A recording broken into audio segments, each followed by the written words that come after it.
those are everything. Okay. Right.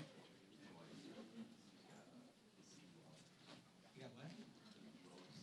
Oh, right. Blade? Huge. How much? New? Oh, right. Like an older one? I don't know how old it is.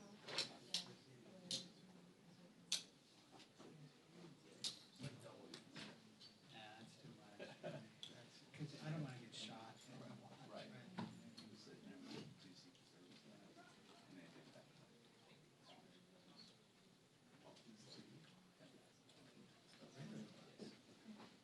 Where he went down.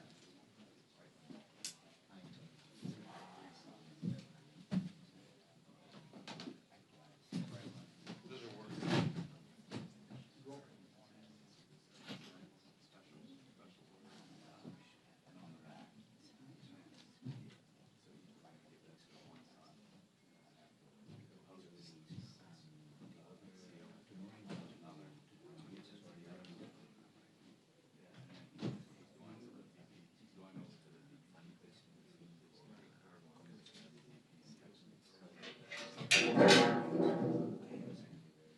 Right, like those have for these. Yeah, right.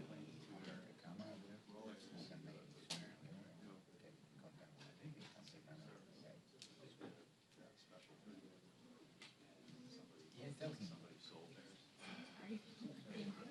They sell for $5,000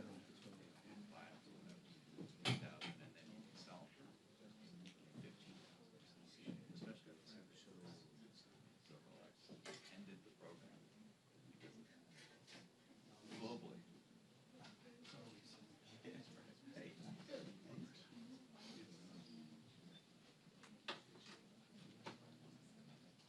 He's in this one. He's in the middle of the pack, huh? Yeah.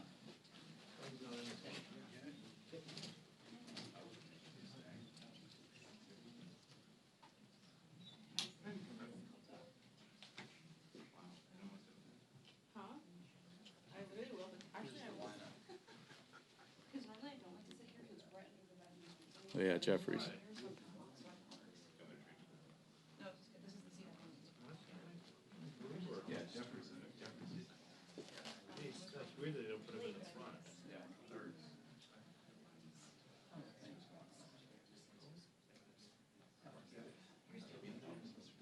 Yeah, I saw your tweet and I was like, they blew it. They blew it, the POP presser. Look at that. How's family, babe? Yeah. Bipartisan.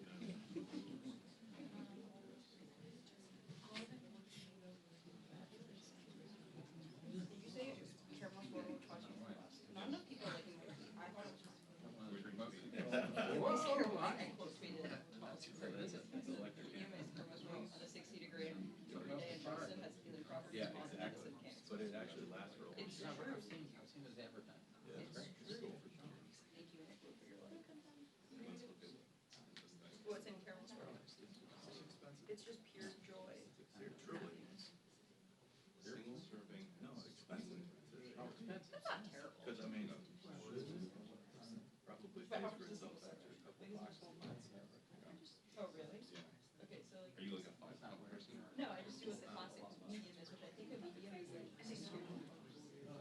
So that's a lot. Caramel swirls are great. Yeah. Mm. Right.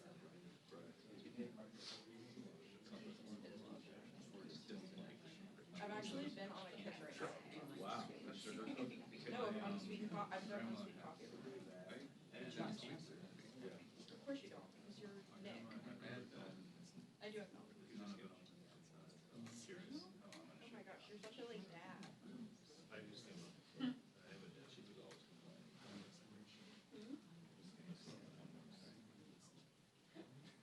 What are your thoughts on caramel swirls? That's wear and tear. But I would. Yeah, but a caramel swirl. But I would eat a donut with hummus. Yeah, that's good. No, I agree. Like, it was my roommate's birthday the other day, and I'm telling you, like, a little bite of cake with coffee is like chef's kiss. One of those little 400s. Great. This is what a dad I am now. I now go home and Over my shoulder. These are Your cartridges. cat?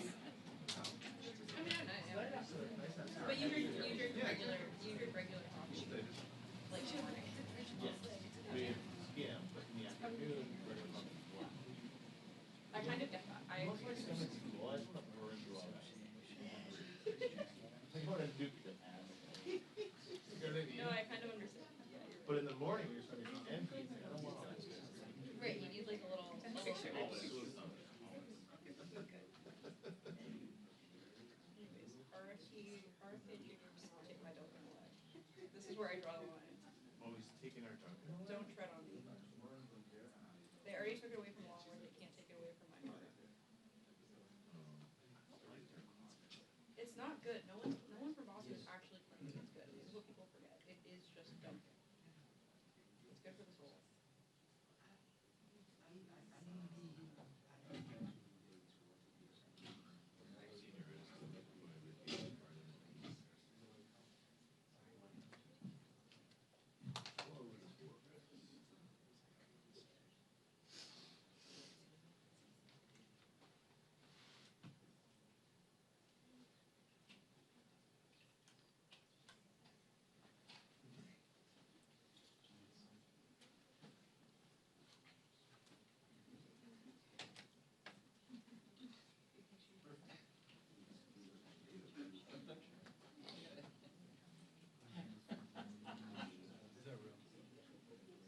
What's an AP photo?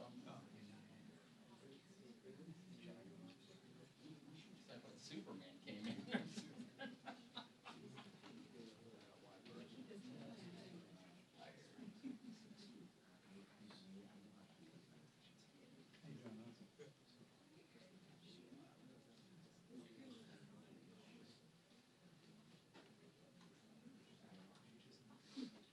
Okay, so see you tomorrow in the morning. Bye-bye. It looks like, Sandy Andy, it looks like Superman landed in. That looks like AI slop. Is that real? It's an AP photo. How they treat AP is now AI. You saw that, right?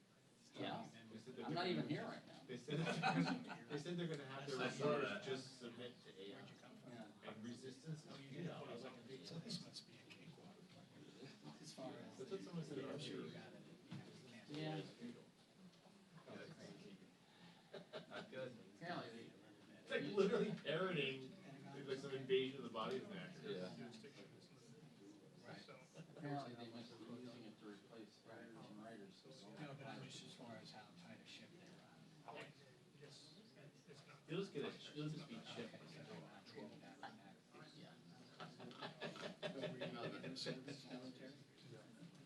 Boston Robotics. State Department guys. So I'm sitting here and some AI makes me raise my hand. In the back of my neck breaking Some of reaches. those guys on some of those trips we did with them, the sledgehammer and shit. Gotta go in for service. Firmware You've seen upgrade. a lot in your life, Scott. The American Revolution. Wow. Black and white film. It must have been amazing when that came in. Changed everything.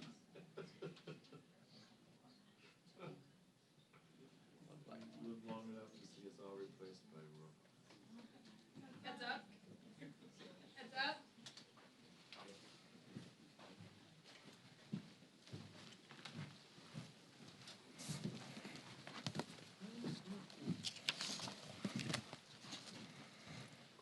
Good morning. Vice Chair Lou and I are honored to be joined by Leader Jeffries and our veteran members, Representatives Crow, Houlihan, Ryan, Cisneros, and Goodlander. You'll hear from them shortly.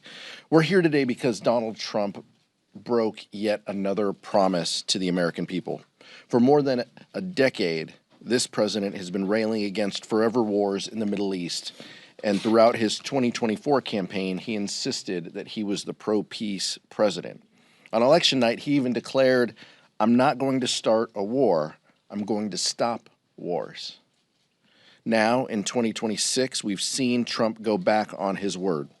Americans who voted for his America First agenda believed that he would lower costs on day one because he told them that, and he's done exactly the opposite. Instead of lowering costs here at home, we're spending billions of taxpayer dollars on a new war and putting resources into the United States to brutalize U.S. citizens. Instead of making America healthy again, he's ripping away health care that families need most. And instead of improving lives of hardworking Americans, he's giving tax breaks to billionaires and corporations who don't need them. Unfortunately, this last broken promise is a reckless war with Iran and has already claimed the lives of 6 brave American service members. And in Trump's 2 a.m. True Social post, he said there will likely be more American lives lost in this operation.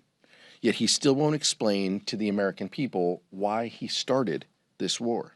That's why it's critical that we pass a war powers resolution to limit more military action in the Middle East that puts our heroes in harm's way. This isn't just coming from Democrats. The American people don't want this war. Nearly 60% of Americans disapprove of action in Iran and don't think Trump has a clear handling of the situation. It's time Trump listens to the American people and keeps his promise. Vice Chair Ted Lieu. Thank you, Chairman Aguilar. Honored to be here with Leader Jeffries and members of Congress who are also veterans. Right now, brave American service members are executing dangerous missions against Iran, and my prayers go out to the 6 service members who died and to their families, as well as those who are seriously wounded. I also want to note that Iran is a murderous, theocratic regime. They want to get a nuclear weapon, they fund terrorist networks, and their stated aim is to destroy the United States and Israel. At the same time, under our Constitution, only one entity can declare war, and that is Congress. And this is a war. And how do we know that? Because President Trump says it's a war. The Secretary of Defense has said it is a war. And our Constitution is very clear. I served in active duty United States Air Force for 4 years, and then additional 21 years in the reserves. I also taught the law of armed conflict. Only Congress can declare war. And this war right now is illegal because Congress never approved it.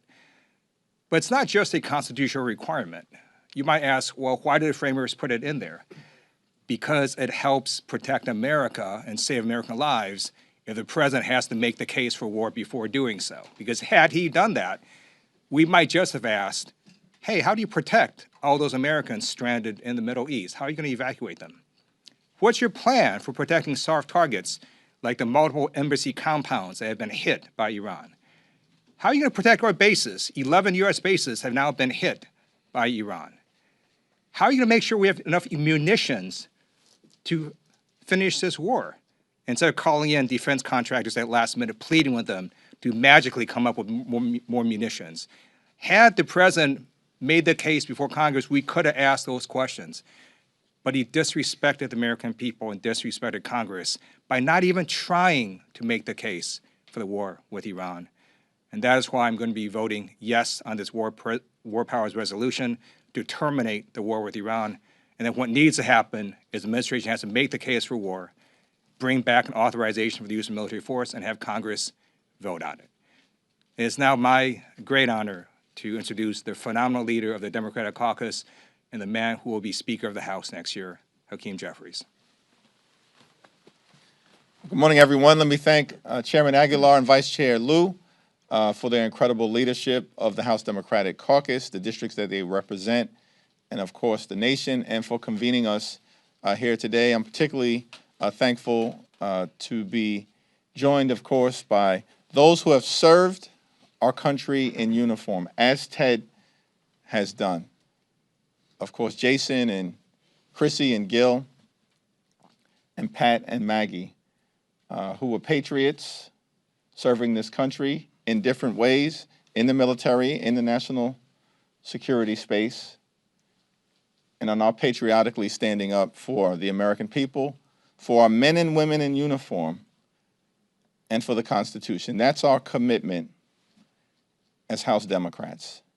Donald Trump has continued to break his word to the American people. Candidate Trump promised to lower the high cost of living on day one. President Trump enacted tariffs that have increased costs on everyday Americans by thousands of dollars per year. Candidate Trump promised that immigration enforcement would be focused on violent criminals who are here illegally. President Trump has unleashed untrained and masked ICE agents to brutalize and kill American citizens and to violently target law-abiding immigrant families. Candidate Trump said that it was foolish to get the country involved in endless foreign forever wars. President Trump, without authorization, and inconsistent with the Constitution has now plunged America into what he characterized yesterday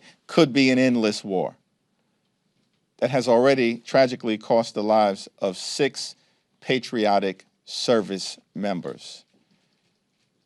And we mourn for them, and we're praying for their families, as well as all of those service members who are still struggling to deal with serious injuries as a result of what has taken place in the Middle East. The president has a responsibility to make the case to the American people as to the justification for this war, but has provided no evidence that there was an imminent threat to the American people here or abroad. It's the president who said just several months ago, in June of last year, that Iran's nuclear program had been completely and totally obliterated. That's the president's words. Did he lie to us then, or is he lying now that he's claiming that Iran was acquiring the possibility of being able to threaten us with nuclear weapons? A nuclear program he had claimed was completely and totally obliterated. The president has indicated that he's interested in regime change, but we know that regime change wars have never worked out for the American people and have cost thousands of lives of our patriotic heroes in uniform. That was the case in Vietnam, in Iraq, and in Afghanistan. So I'm thankful for the leadership of the chair, the vice chair, and these distinguished members of Congress, patriots who are standing up for the American people, standing up for our brave servicemen and women in uniform, and standing up for the Constitution.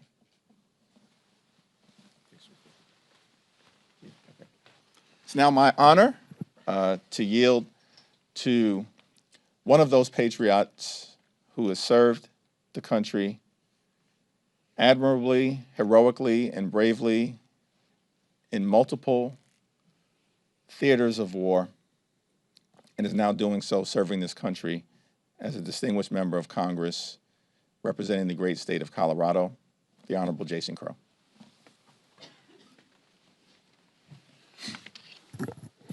Thank you, Leader Jeffries, Chairman Aguilar, Vice Chairman Liu, and my fellow veterans. After trillions of dollars, thousands of American lives, decades of endless conflict, my entire adult life, a quarter of a century of American war, here we go again. Donald Trump campaigned on ending the wars because he knew at the time that that's what Americans wanted and still want. And yet here we go again. I learned when I was fighting in Iraq and Afghanistan that when elites in Washington bang the war drums, pound their chest, talk about the costs of war and act tough, they're not talking about them doing it. They're not talking about their kids or their billionaire donors picking up rifles, jumping into planes, jumping into helicopters. They're talking about working class kids like us.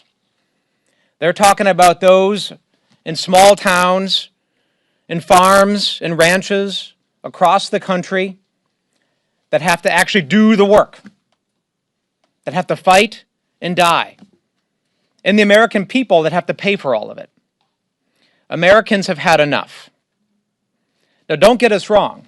We believe in American strength. We believe in American engagement. We believe that America has a role to play in the world, and we will not hesitate to use our military and our strength to protect Americans and to protect our vital interests when it's necessary. But it's very clear in this instance that there was no imminent threat, and this is a war of choice by Donald Trump.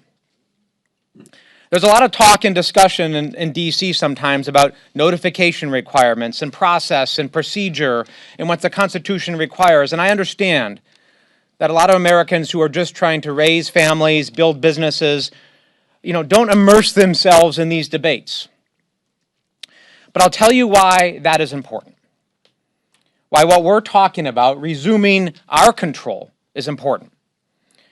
Because it's about accountability. It's not simply just about our interest in being involved and notifying. It's about accountability. Because nobody is going to sit here and tell me that after 20 years of war in Iraq and Afghanistan, failed military endeavors, that if this Congress hadn't been forced to debate and vote and finance year after year, and to take the accountability for this and to put the American people back in the driver's seat for these conflicts, that they wouldn't have ended sooner or differently.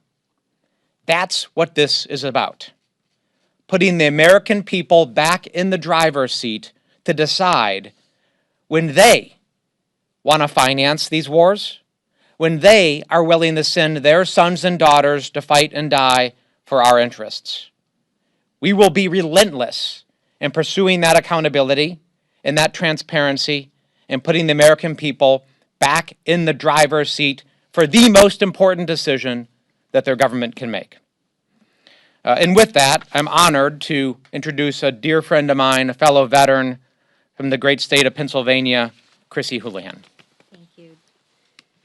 Thank you, Jason. And I think what you'll hear from all of us is I'd rather not be standing up here. We'd rather not be standing up here seeing history repeat itself and certainly rhyme again. Because before any president sends Americans into war, the American people, as Mr. Crow was indicating, the American people deserve some answers. They deserve the privilege of asking the questions. They deserve to know why we are engaging in this way. They deserve to know why now are we engaging in this way. They also deserve to know what the objective is. What are we aiming at? What does success look like? What is our end game? Because it is, as Mr. Crow said, not the president, not us standing here on this podium who will pay the price. It is, in fact, our troops who are right now in peril, who are right now in harm's way, and some of whom who have already right now lost their lives. It's also our military families who are sitting at homes right now wondering if their loved one is safe or in harm's way. It is the taxpayers as well. And it's communities like mine and like yours who deserve to know the answers to these questions, not after they happen, but before things happen. And that is why, even though it seems really wonky and procedural, that it matters, that Congress matters at times like this. Because this is not an abstract process. This is because we are literally elected by the people, for the American people, to be the American people's direct voice in decisions like this. The American people of my community should demand that I am on the record on this. They should demand that I have an opinion and a voice on this issue. If you call my office right now, a real person will answer the phone. And every single day we talk to parents, and every single day we talk to veterans, and every single day we talk to people who might be asked to fight and die, or whose family members might be asked to fight and die. And they deserve to know for what. I don't, certainly, and many of my colleagues have made it clear, mourn those leaders who have supported terrorism for decades. I am clear-eyed about the threat that Iran is. But eliminating bad actors is not the same thing as having a strategy. And as importantly, abandoning our own values and our own rules of engagement is also not the same thing as having a strategy. Doing so destroys this American covenant that we have entered into together, while inviting targets of our actions to return the favor in the future. War is not a reality show. There are no retakes. There are no stunt doubles in this case. There are only consequences, and those consequences are measured in American blood and treasure. Our service members deserve a mission that is worthy of their courage, and the American people deserve a say. And the president owes us all a clear plan.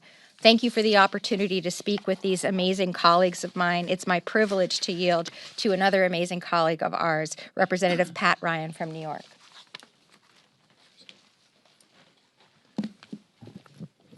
Thank you, Chrissy, and thank you to my colleagues and our leaders.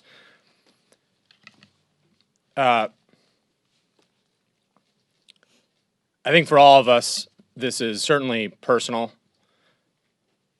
But I want to be clear, it's not about us individually. It's us as representatives of a generation of patriotic Americans who love this country so much that they were willing to sign up, to put their lives at risk, to trust that the government would only send them into harm's way if they absolutely needed to, if there was no other resort, if there was an imminent threat, and if there was a real plan to accomplish a mission to keep them safe, to responsibly end that conflict.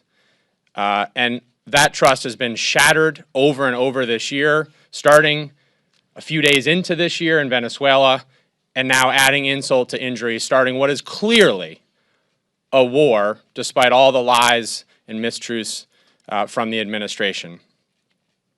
And I understand and I acknowledge that a lot of the American people and the coverage has been about process, and as my colleagues were saying earlier, theoretical, intellectual war powers and so on. But we need to be very clear. This is not about process. It's foundational and fundamental. It's about people, the American people whose voices have been fully absent and fully disregarded and disrespected. In my district, which is one of the most purple in this country, when I talk to folks, especially this weekend, but for the last several years, there's two things that almost every American agrees on.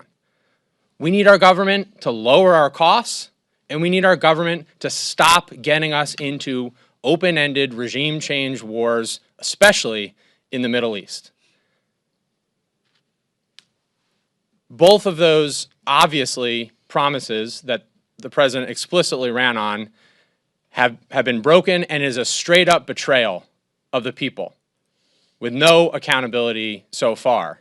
On the cost front, not only are we not investing in lowering costs for people on health care, lowering costs for people on housing and food and groceries and utilities, we're also raising the cost. I mean, the price of gas is already skyrocketing. We know the Iranian regime is deliberately focused on driving that up to hurt all of us, and especially the American people. And I'm sure many have already seen, there's already a tracker running.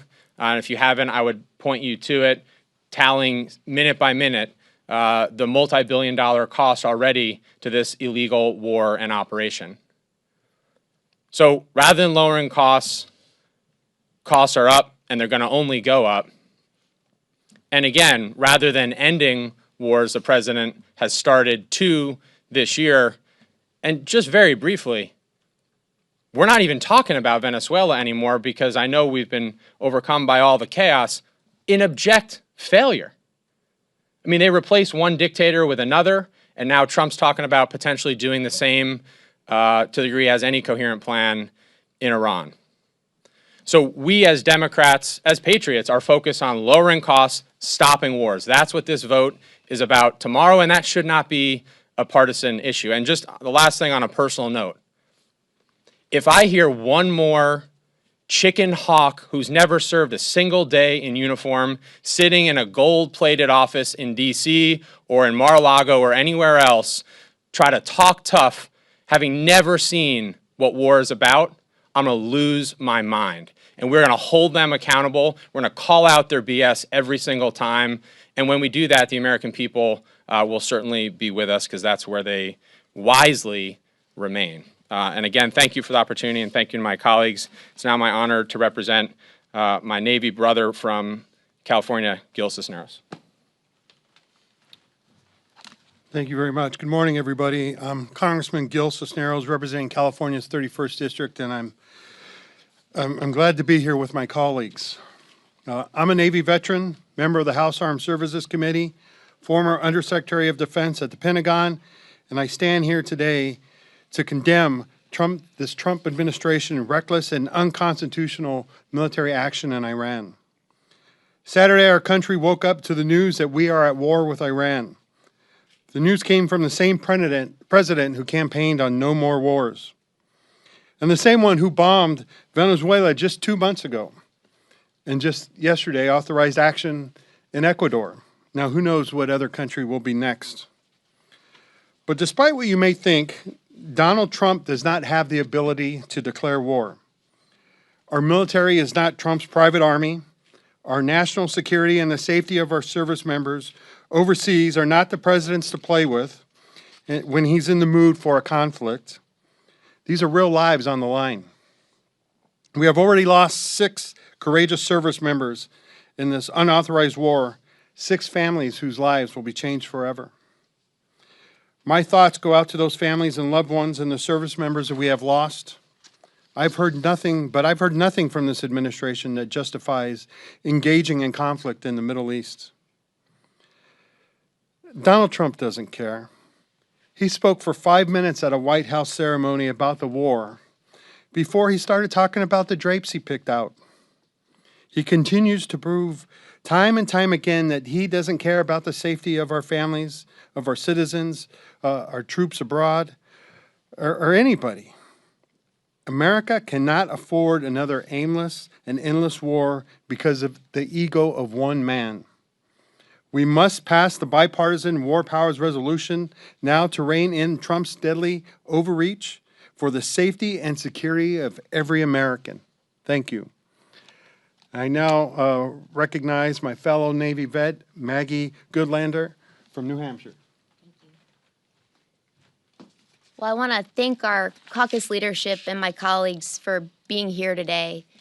We're here because President Trump launched a war of choice, a war for which he has no clear reasons. It's a shifting set of rationales that are dizzying and insulting to every freedom-loving American. He did so with no clear plan or path to victory.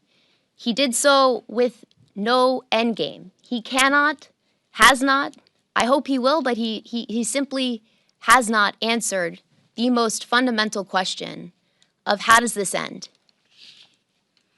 We're here today because we understand that war is hell.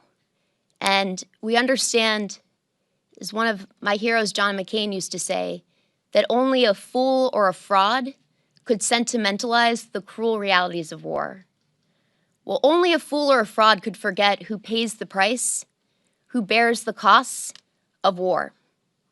It is our men and women in uniform who have been sent into harm's way, and we pray for their safety, we pray for their success, and we mourn the loss of the lives of 6 American patriots who gave their last full measure of devotion in this war. We pray for them and for their families. We do not forget that it is every American taxpayer who will be footing the bill. It's not billionaires like President Trump. Taxpayers who have already footed the bill for a multi-trillion-dollar experiment in forever wars, which we've lived through over the last 25 years. Every American who is right now stranded in the Middle East because there was no evacuation plan for this war before it was launched. Hardworking Americans across our country in my home state of New Hampshire who are already feeling the pain of high costs at the gas pump and in their utility bills and who are going to see prices spike once again today. We've seen a spike like we've not seen in decades in the last 24 hours. We're here today because we understand that the president has defied common sense in our Constitution, but he doesn't have a blank check to wage war. We will do our jobs, we will do our duty under the Constitution by voting in favor of this bipartisan War Powers Resolution, which will do a simple and critical thing. It will force the president to do his job, to come to the Congress. If he's got a plan, we all understand that the Iranian regime is a brutal and determined enemy of the United States, a regime that has blood of our fellow Americans on its hands. But if the president wants to take the country to war, he's going to have to come to the Congress and make his case. There are no blank checks. Anyone who served in uniform knows that you don't write a blank check to this president or any president. So we will do our duties, and I'm honored to be doing so alongside these patriots. So with that, I'll turn it back to the chairman. Thank you so much, Representative Goodlander. Questions? May. Thank you.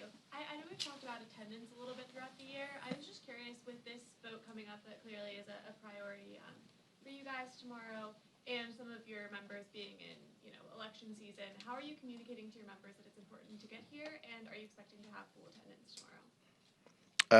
It's a question for Whip Clark, but what we have communicated to our caucus time and time again, we have telegraphed when these votes are going to happen, and our expectation is that members are here to vote on behalf of the American people and on behalf of their districts when these important votes come. So my expectation, I know that there were elections last night. I know there's elections in 2 weeks.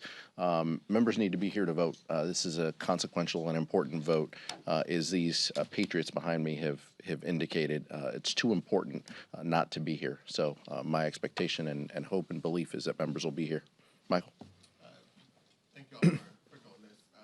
This week is a two-day work week for you all. You're scheduled to be in recess next week. So many of your members told me coming out of the briefing yesterday that they came out with more questions than they did going in. Can you just kind of speak to the context of going to your districts next week? I'm sure your constituents will have questions about what's going on and not having the answers that a lot of you all were looking for, but also just not being here to continue to have this debate, in Washington, to continue to, ask Republican colleagues to join you in holding the administration accountable. Can you just speak about kind of the schedule as this is occurring right now? Look, if this was a priority, if Republicans cared about genuine oversight or just merely asking questions of the administration, we would do more classified briefings, and we would cancel recess and be here debating and discussing this. Members behind me are on committees from Judiciary to Armed Services to Intel. These are important positions right now in this time, in this moment, with these votes in front of us, and with our country on this war footing by the president's own words. So it's important that we're here to exercise our ability to ask these questions. We're in the minority. We don't set the schedule. But if Speaker Johnson was serious about asking tough questions and not just giving the president a blank check for these operations, he would keep us here, and every member behind me would be here as well. I'll yield to the vice chair and then Chrissy. Chairman Aguilar is absolutely right. We should be here to ask the questions of administration, but it's not just that the administration isn't answering questions; they're just lying.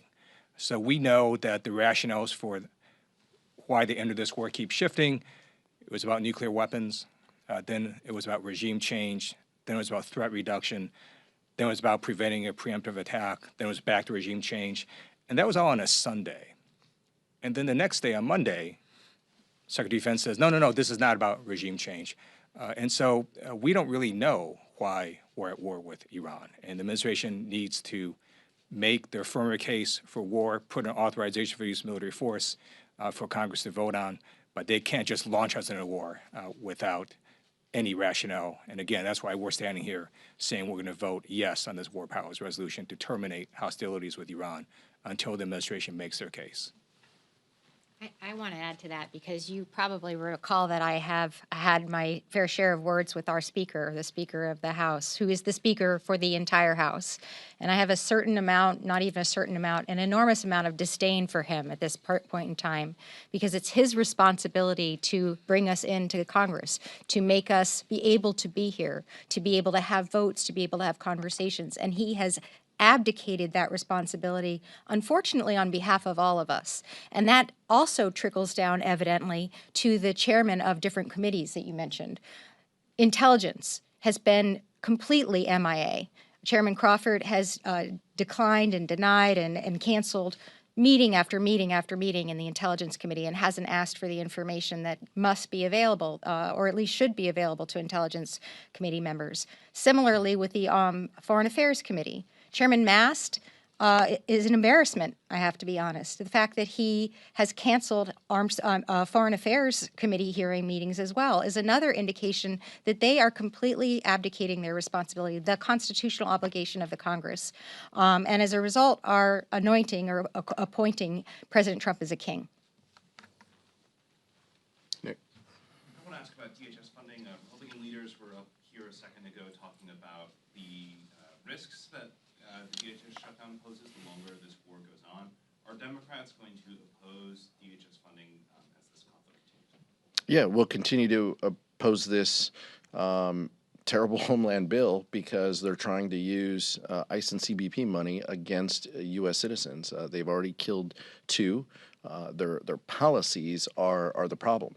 But keep in mind, and this is just the height of politics, and I realize what the speaker and his leadership team are trying to do. If they were serious about threats and our homeland, why would they try to cut CISA, cybersecurity, 50%, which Democrats stood up for, saved those cuts from happening in our funding process.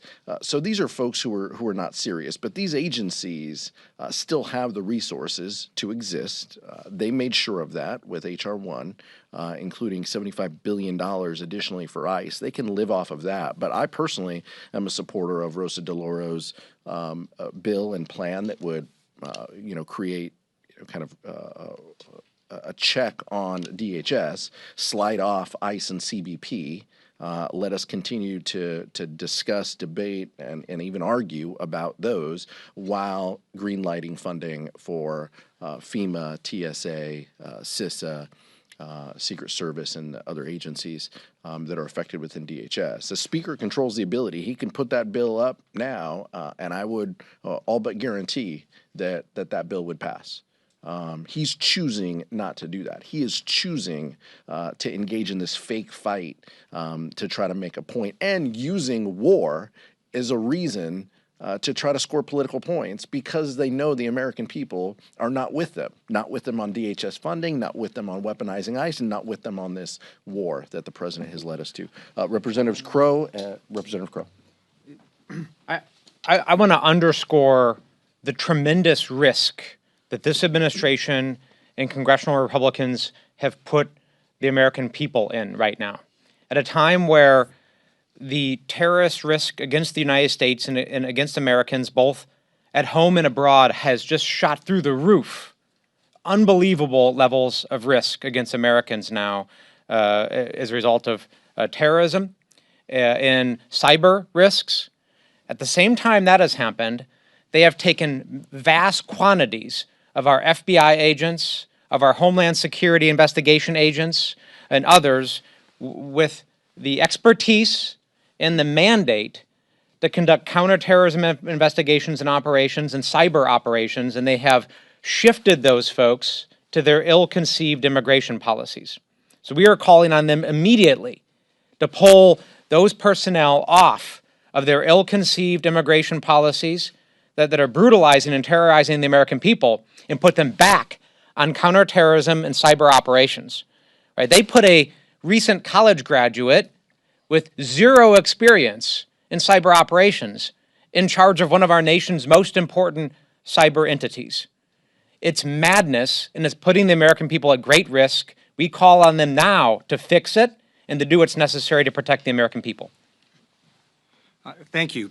The Department of Homeland Security has taken this money and used it to send anonymous mass federal agents to terrorize communities. It's resulted in at least 3 Americans who were killed by these masked agents. It's resulted in DHS agents illegally conducting surveillance on Americans who are exercising their First and Second Amendment rights. It's resulted in these agents arresting people who should not be arrested. And then Secretary Noem has engaged in corruption and spent hundreds of millions of dollars on a luxury jet fleet with a really beautiful bedroom. I'm going to be voting no on the DHS funding for this illegal and unconstitutional conduct. Secretary Noem is appearing before the Judiciary Committee in which I sit. I now have to go leave to question her. Thank you. So on attendance again, Mike Johnson has had an attendance problem in the last couple months. And last night's election really solidified that there are Republicans that are not going to be here next year. Like Wesley Hunt, of course, he already missed a bunch of votes. Dan Crenshaw lost his primary. Chip Roy is headed to a runoff. Do you think this could exacerbate Johnson's attendance problems? And further, do you expect that there will be more instances of what happened last month of Johnson essentially holding a vote open for for a long time while he waits for Republicans to get to the Capitol? There's a lot of jobs I don't want in this town, and Republican whip is definitely, pretty high on that list. So I can't speak to that. But look, that's what I would expect, is that they're going to hold votes open, fly people back, beg them to come back and vote, or just cancel votes. And that gets back to, what Representative Houlihan was talking about, just abdicating the responsibilities here and just saying, oh well, we won't vote on that, we won't deal with that, or maybe we'll push that to tomorrow, and then tomorrow we'll push it to next week. That's what this chaos is exactly.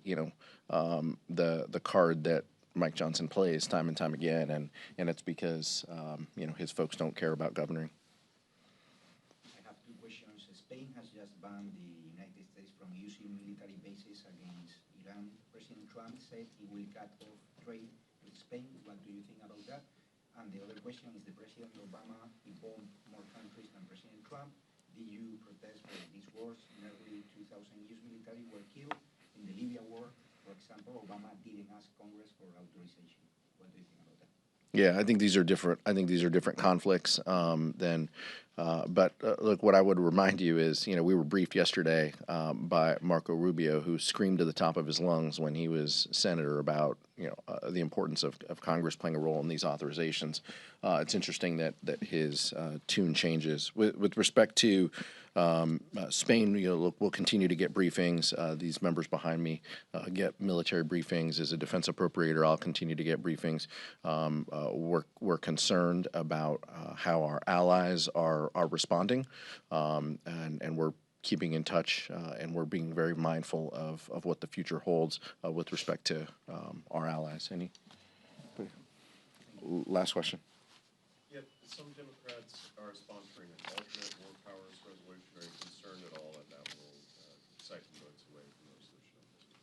No, I think that this resolution will have the vast majority of Democrats supporting it. I'm aware of the competing authorization that members have. Members some will take a different nuanced position on this, but I'm convinced that this is where the Democratic majority is. I'll just remind you what we've said before from this podium. The importance of us having collaboration and thought and disagreements and debates, even among our caucus, is important. Unity doesn't mean unanimity. And that doesn't mean that we will all get to the same position, but we can still be united in standing firm that Congress has an ability within Article 1, Section 8 of the Constitution. This is our role. And members on different sides of the war powers resolutions all feel that the Constitution matters and that we have an ability to say, to dictate what that looks like. Thank you.